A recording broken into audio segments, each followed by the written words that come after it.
We're honoured to have one of the most successful rugby coaches of all time, Sir Graham Henry, join us for today's lunch. Graham has flown across the Tasman to be our special guest. To interview him, we've invited a man who's known as the Shute Shield's longest-serving and least popular ground announcer.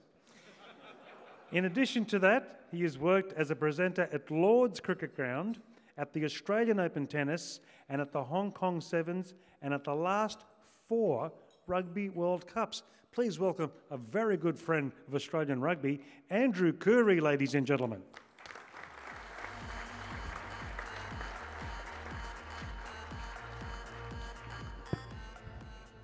Thanks, Vincent. Thanks, gentlemen and ladies, for having me, and thanks to the front row team for dealing me in. I feel very lucky to get to come to rugby lunches and talk for a living, but the chance to talk to a man who's been knighted for his services to rugby and has held the Rugby World Cup because of his skills as a coach in the most competitive nation in the world for rugby is a treat for me. He doesn't need much introduction. Please welcome Sir Graham Henry.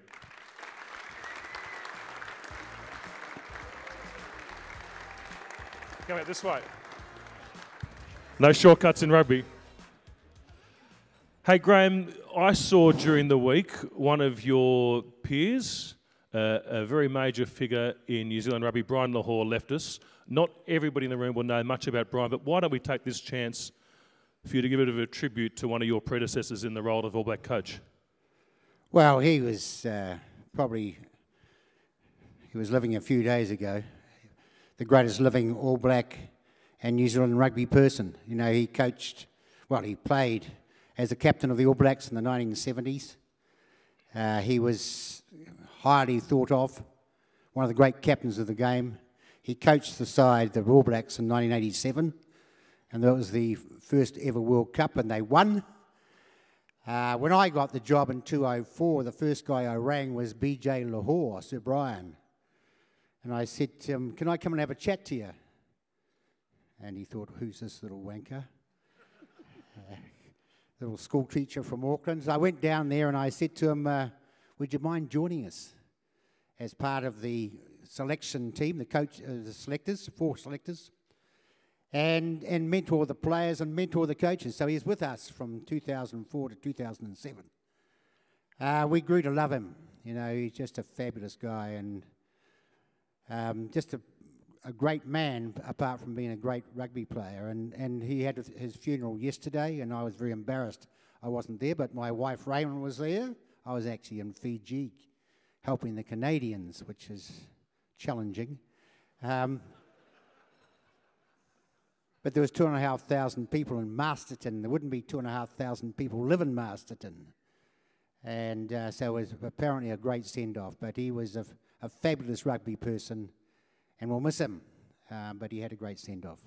So it's the middle of winter in Australia. There's a Bledisloe Cup match on tomorrow. This is a rugby-themed lunch. Let's talk about cricket for a second. Because you played at a very high standard of cricket. Now, I had the choice of playing 4th grade for university or going to the pub. You had the choice of focusing on a cricket or rugby career. Why did you choose rugby over cricket to focus on? Because you played first-class cricket, right? I did, but I was a kid. I was 19 when I played first-class cricket. When I got actually good at it, or better at it, I couldn't get in. And I was a school teacher, and I coached cricket and rugby. And I was still playing a bit of cricket and a bit of rugby, and I don't know where this bloody answer's going, actually. I've lost the thread. I broke my Achilles tendon playing cricket.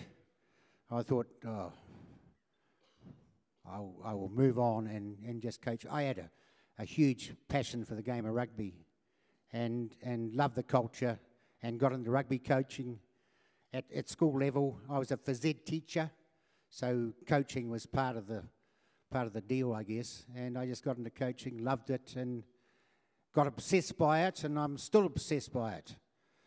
I don't know where your answer's going either. I think that answers the question. Well, the follow-up part of that is the sports have different cultures and different values. What did you like about the cricket values? Are there any values of cricket?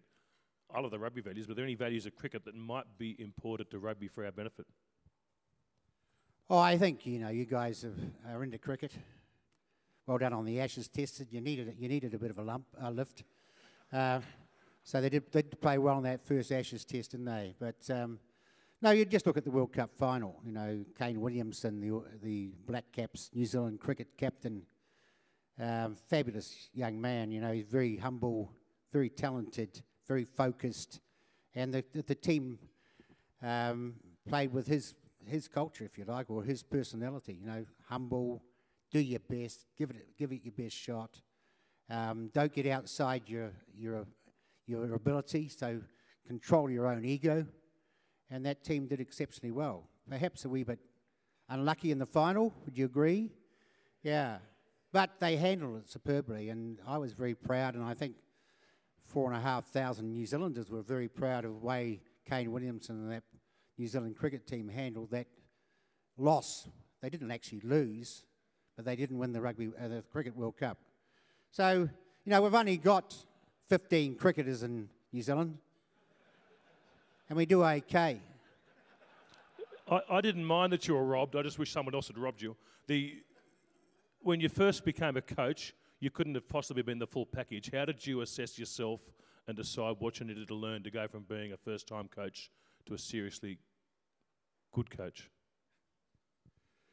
Oh, I'm buggered if I know.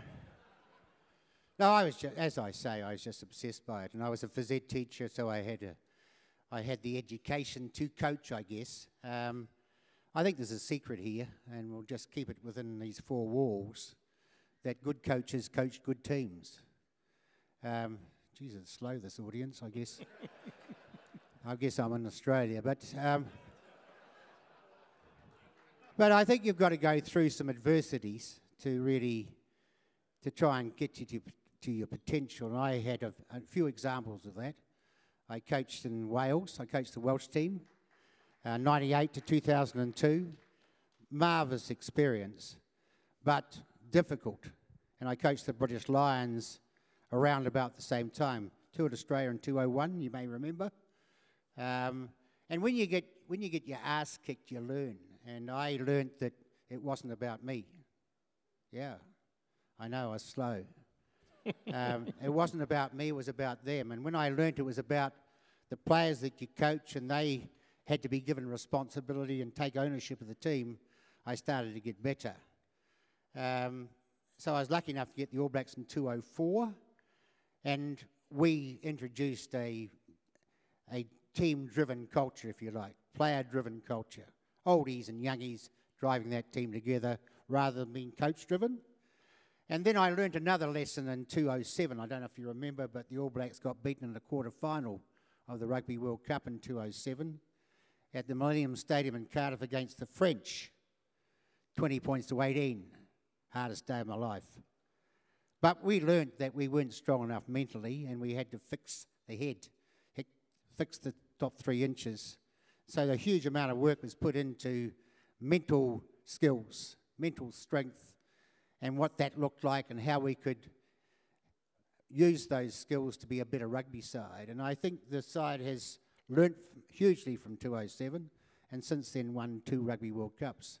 And I think most of it is because, a lot of it, is because they are strong mentally. They win games perhaps they shouldn't win.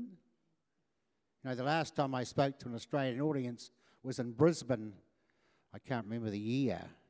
And the Aussies, the Wallabies, were ahead for 79 minutes of the game. Do you remember that? Yeah, you poor buggers.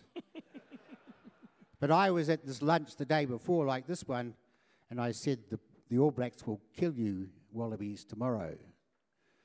And I was trying to get out of there, slide out the back door before I got killed. And the Wallabies kicked the ball to us, and we finished up scoring and winning in the last minute. Mental strength. So you learn from those adversities. I know it's a long time, 16 years. And it's a long learning, but maybe you're learning. Like the 20s. They're good, aren't they? Aussie 20s. Yeah. Beat the New Zealand 20s by 20 or more. So maybe there's a flicker of light at the end of the tunnel. Like the people I've spoken to today are pretty depressed about the game. You know, it is what it is, and there's a challenge here. I know it's a challenge, but there's a flicker there. So be positive. Hey? You never know. You never know in Perth tomorrow. Yeah. I have to concede that New Zealand has been the strongest rugby country in the world probably since 1905. And I presume that the people who run New Zealand Rugby, the people who are the board members or the people who run the various organisations, have it in their head what the factors are that make that possible. What do you believe the institutional factors, the environmental, the cultural situations in New Zealand, teamwork's one of them, that have made bloody... This is some sort of prank, I think. There you go. We hardly know each other. Well done. Good teamwork, eh? Here to help. Yeah. Fabulous. What was the question? It's some time ago. There must be factors about New Zealand which mean that the rugby dominance hasn't been an accident for 100 years. It's been institutional reasons for it to be so. What do you think they are, and who guards them? Who makes sure they don't get lost or extinguished or undervalued? Well, I think the first thing is that New Zealand rugby is very inclusive. We share. I know you might have to look that up in the dictionary, you Aussies. It's nothing to do with sheep. No, it's nothing to do with sheep. So we share ideas. You know, there's five professional teams in New Zealand.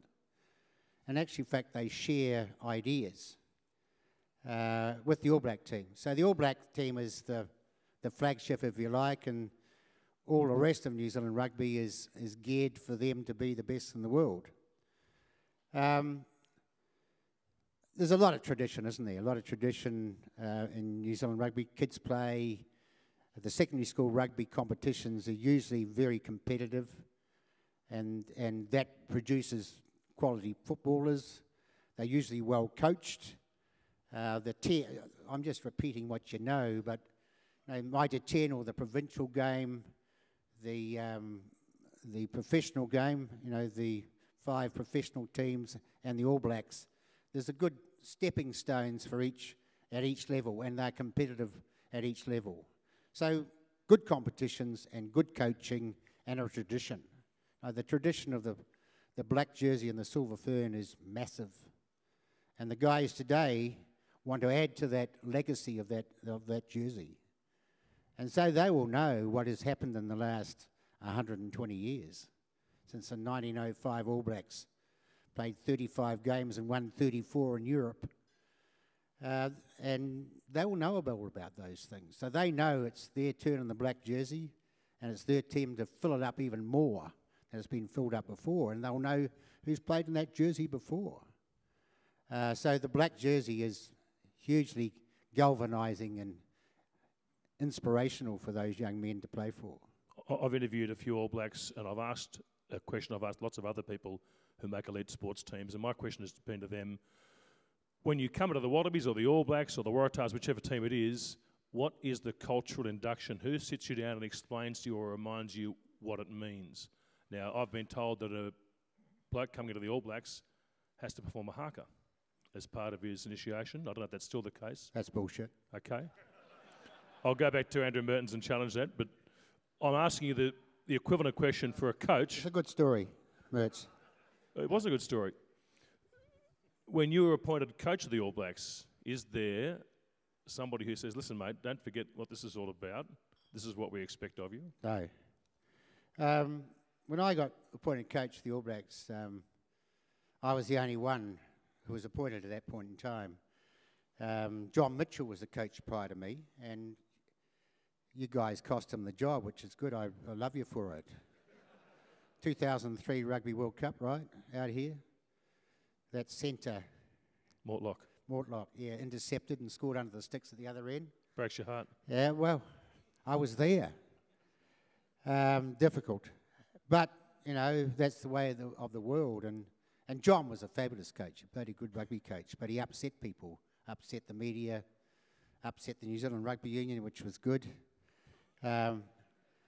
and upset the sponsors, because he just rang the wagons and didn't let anybody in. And so I got the job. I can't remember the question. What was the question?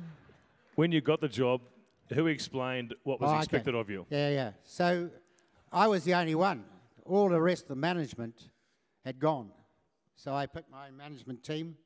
And from my experiences with Wales and the Lions, I knew that it had to be a team-driven culture. That took a wee while to cement in. But once it was in there, it made a massive difference. Now, we went from probably a 70% winning side to an 85% winning side.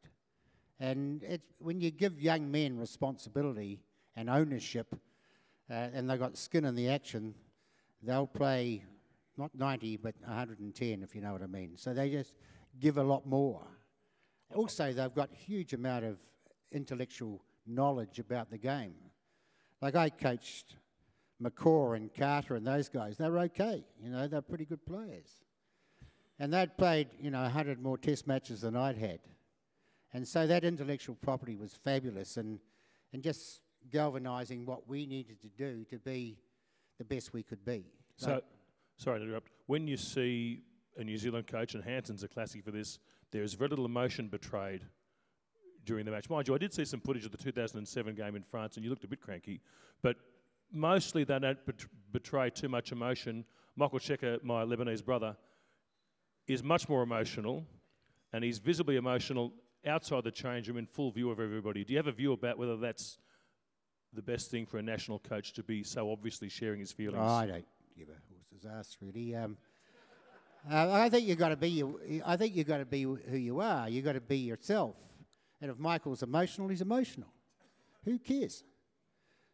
Steve Hanson is not so emotional. So, but he's got a bit of an advantage. His side's pretty good, and the other fellas are not that good. So he's just projecting. No, the All Blacks right now are probably going through a little question mark about where they're at, and I've seen them play the last 4 games, and apart from the Italian game, but they haven't played particularly well, and they will be concerned about that, and rightly so. And are they in the right frame of mind or the right position to go on and have a three-peat at the Rugby World Cup? And right now they're not, and they will understand that. And these 2 Aussie games will be a very good yardstick. Michael Checker has gone through some difficult times, and his side is not as good as the All Blacks, quite frankly, and I think you'd all agree with that. So he hasn't got the same firepower as Steve's got, but he's given it a good crack. So I respect both of them, but I personally, how they project on TV is immaterial to me.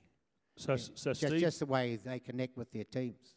Steve went to Wales for 3 years against Ireland and England, 0% win ratio, against Sanzar, 0% win ratio. His win ratio with Wales was 30% in the time he was there, and he ends up coaching the All Blacks. It can't be that hard to coach the All Blacks, surely.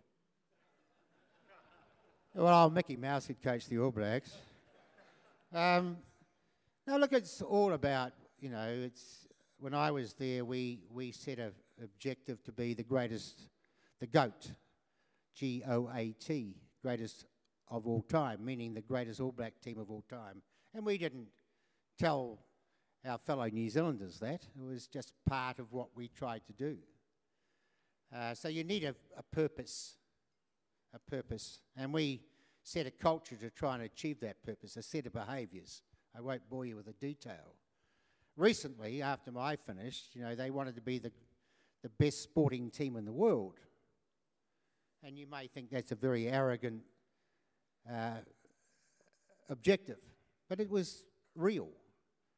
And this team has been nominated 4 times by the Laureate Sports Award as the best sporting team in the world. That's the All Blacks. And they've been named once, and no other team has done that.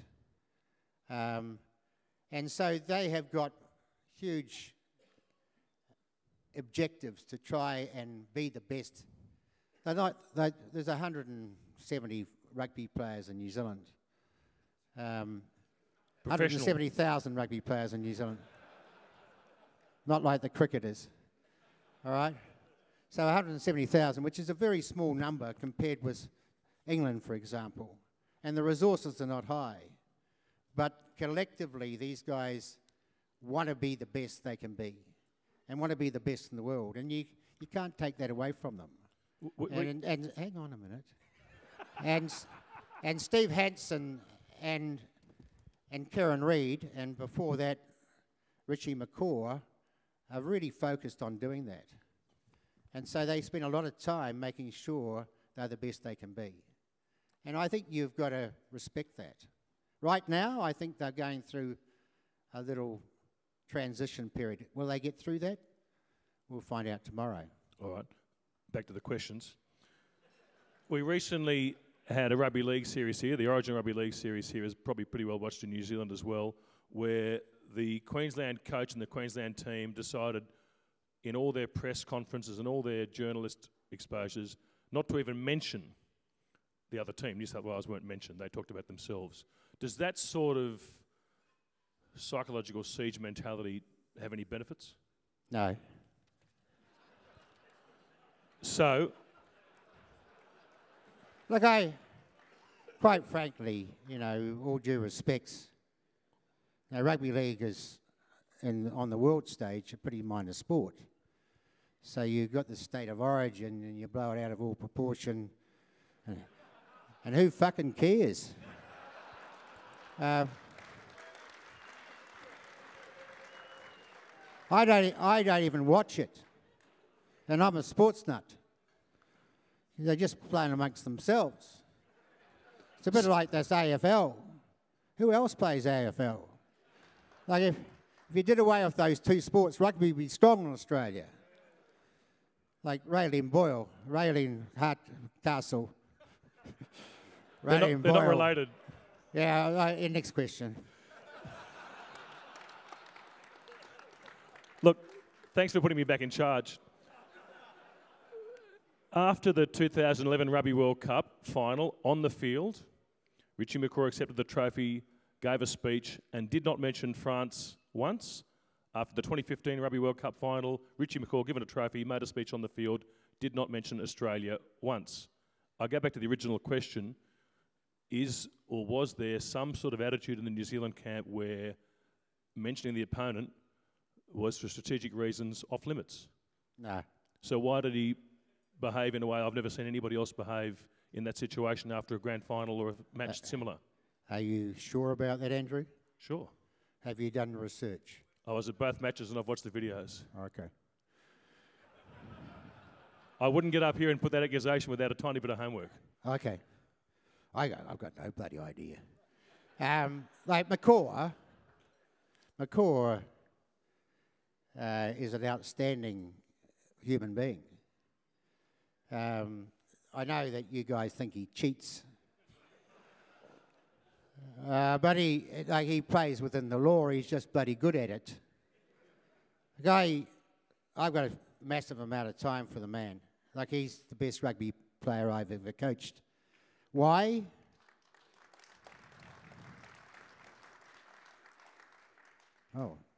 Why? Because he's got a massive ticker.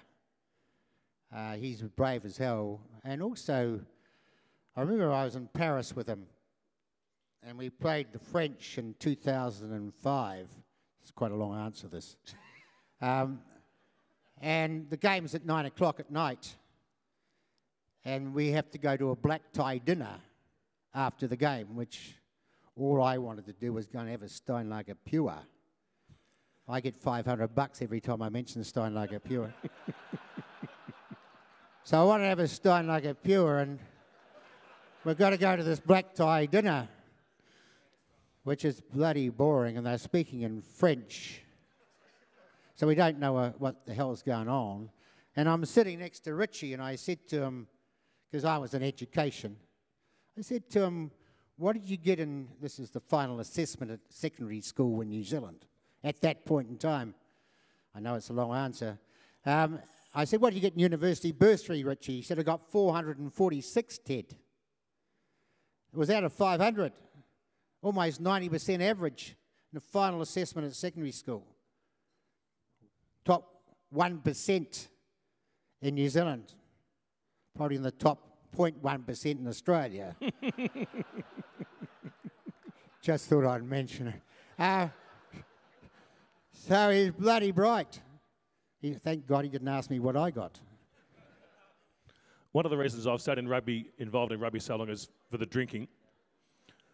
And there's many people here the same. The grog, the alcohol, the booze. I don't know of another sport where in the middle of a tournament it's unremarkable that players are out on the drink. During the Olympics, I'm pretty sure they're not in the piss at the Athletes' Village. But during several World Cups, we've had blokes go mad on the drink, and obviously I encourage that sort of thing.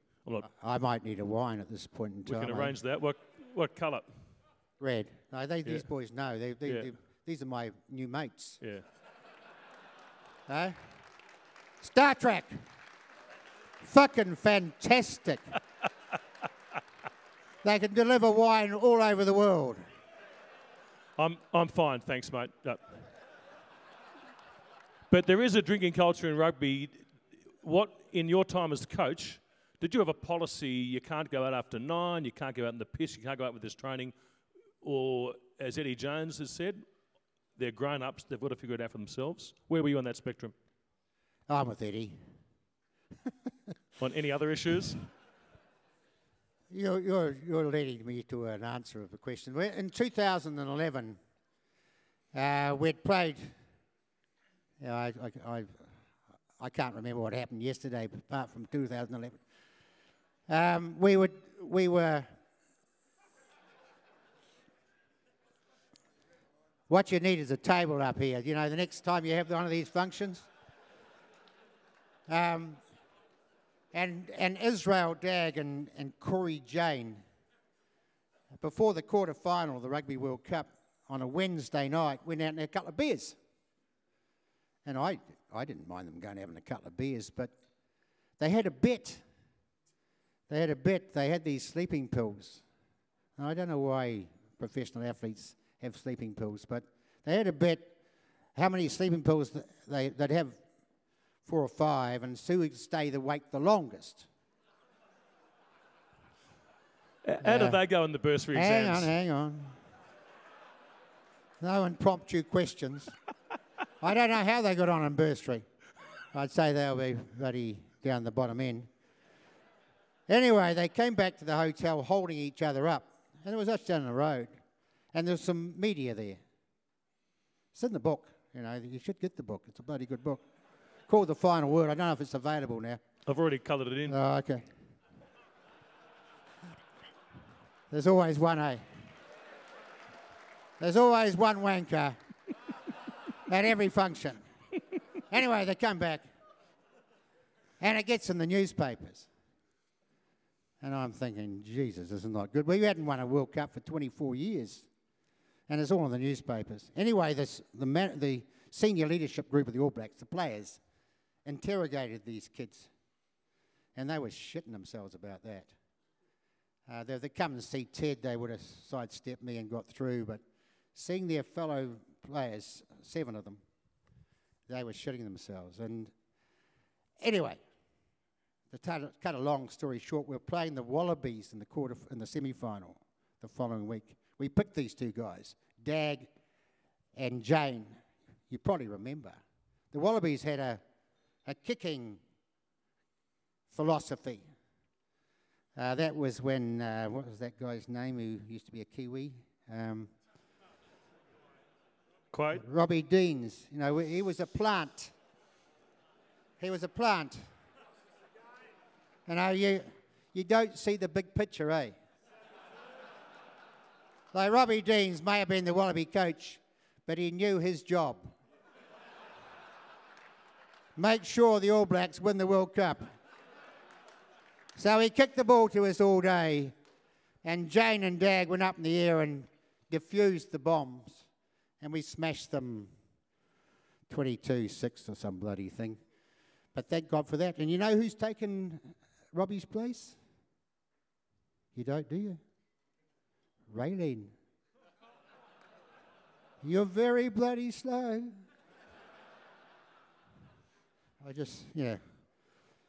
I've got 2 more questions for you when you grab a glass. I've asked this question of a few people, and the answer isn't always the answer you expect. I want you to tell me the happiest team that you're involved with, whether it was a school team, a national team, anything in between, and why that was such an upbeat team. Now, in hindsight, we know which teams have won the most games and won the most trophies, the big trophies, but that's not always the same thing. A season that, while you were during the season, before you knew the outcome, this is just a fabulous situation. What a ridiculous question. Who fucking cares who's the happiest team?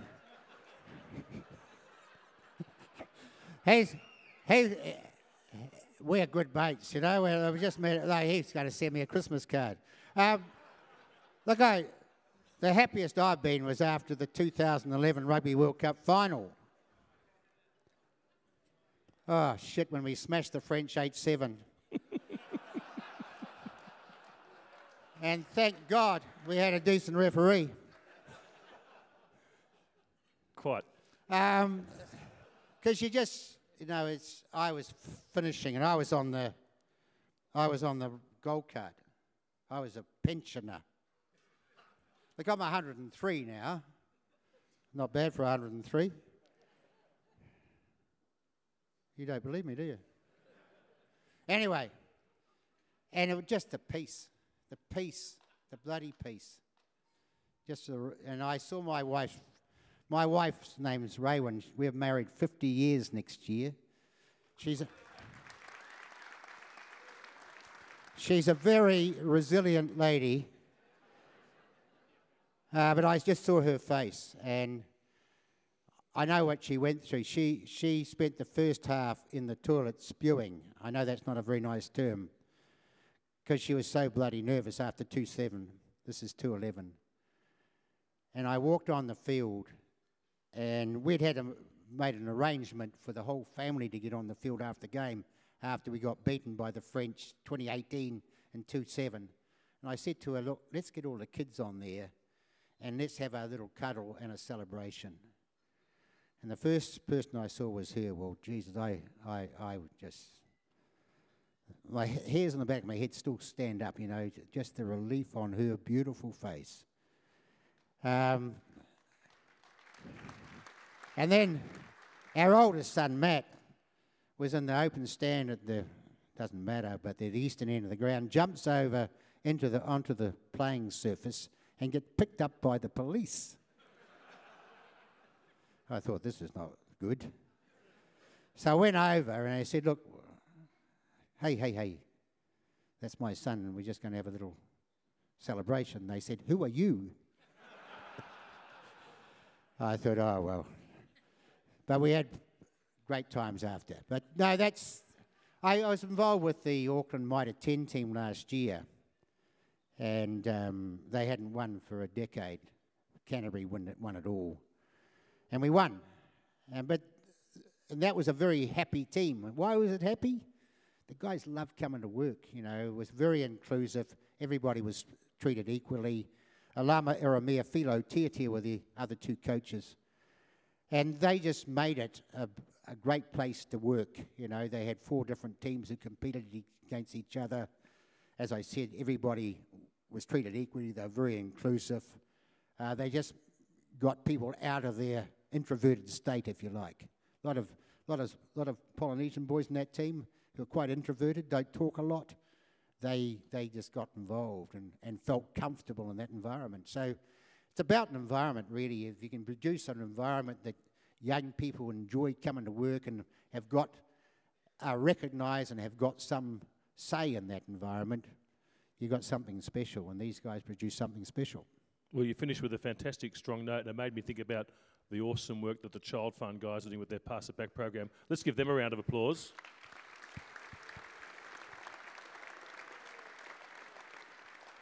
And I mentioned before I feel very lucky. I still feel lucky. That wasn't the easiest job I've ever done. But that's okay.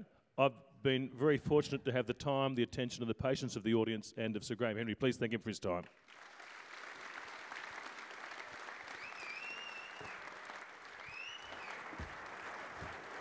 Ladies and gentlemen, please thank not only Sir Graham Henry, but Andrew Curry. Give them a round of applause, please. Thank you, gentlemen.